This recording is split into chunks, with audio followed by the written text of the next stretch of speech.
Advocate Sanjay Patel. साथियों, जिस उद्देश्य से सब लोग इकट्ठा हुए वामसेक का इन्वेस्टिगेशन यानी वामसेक का संगठन जो विभिन्न दलों में बटा हुआ है उसे एक किया है।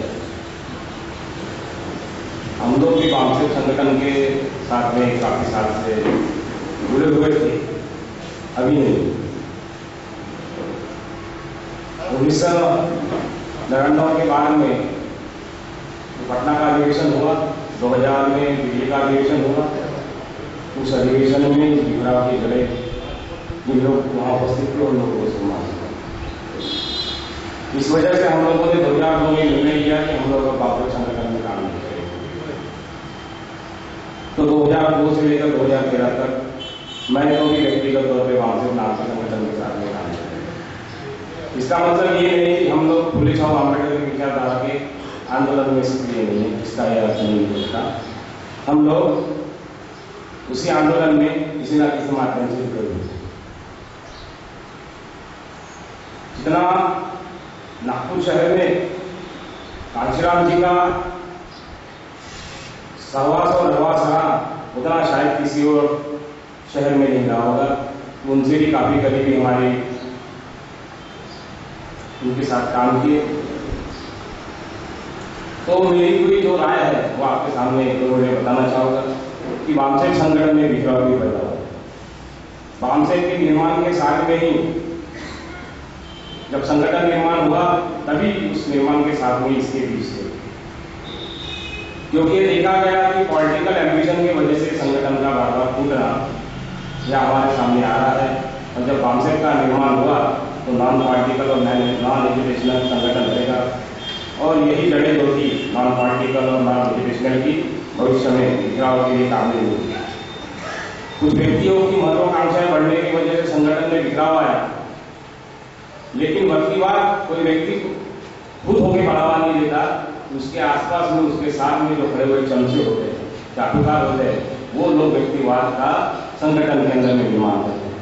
और वो व्यक्ति के ध्यान में जब ये बात आती है कि मेरे इशारे पे चलने वाले, अगर मैं पूरब तो पश्चिम को और पश्चिम को पूरब को, ये बात मेरी मानने वाले लोग मैंने अगर अपने आसपास में निर्माण किए तो संगठन में व्यक्तिवाद निर्माण किया जा सकता है और संगठन पे हावी होकर जो हमारे महापुरुषों का आंदोलन है उसको साठोकाट करने का काम किया जा सकता है। इसके लिए काशीराम भी दोषी। 1995 के बाद में जो संगठन की जो आंदोलन की जो धार थी देश के अंदर में बहुत तेज थी, लेकिन 95 से लेकर का ध्यान तक 2002-2003 में काशीराम जी साहब ने 8 साल भारत देश में संगठन फैलाने के लिए ज्यादा प्रयास किया। यह भी अगर आंदोलन की पढ़ाई की जाए तो ध्यान में। तो मैं खापर्डे साहब की बात दोहराना चाहूंगा। खापर्डे साहब ने एक बहुत महत्वपूर्ण बात कही थी कि हम लोगों ने क्या करना चाहिए और हम लोगों ने क्या नहीं करना चाहिए।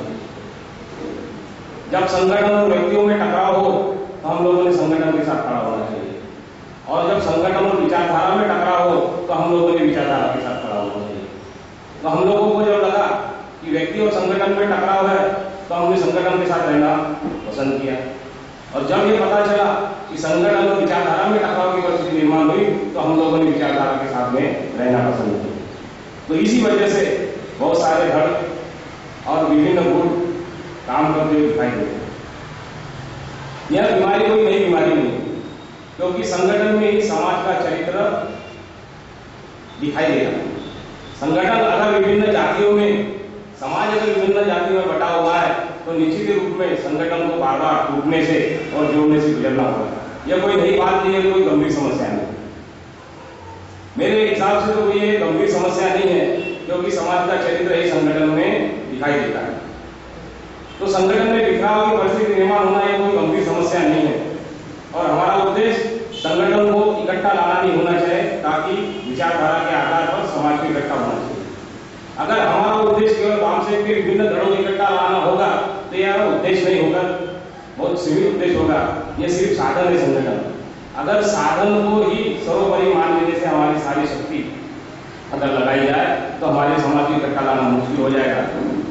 तो मेरा केवल यही मानना है कि हम लोगों ने साधन के लिए ज्यादा काम न करते हुए हम लोगों का इमीडिएट ऑब्जेक्टिव जो है, हमारे महापुरुषों ने जो आंदोलन यहाँ खड़ा किया कि देश के अंदर में संविधान की जो व्यवस्था बाबा साहब ने लाई, और सही मायने में अगर इस देश में आंदोलन किसने चलाया होगा, जिनके सही में विचारधारा, वो फुले शाह और अम्बेडकर। इन्हीं के आधार के ऊपर में हम लोगों को समाज को जोड़ना होगा। और मेरे ख्याल से समाज के अंदर में हमारे महापुरुष की विचारधारा में जरूर इतनी ताकत है कि हम लोग समाज के कट्टा ला सकते। तो हमारा उद्देश्य संगठन को जोड़ने से ज्यादा समाज को जोड़ने का होना चाहिए, ताकि हमारे महापुरुषों का आंदोलन सफल होकर जय हिंद जवान।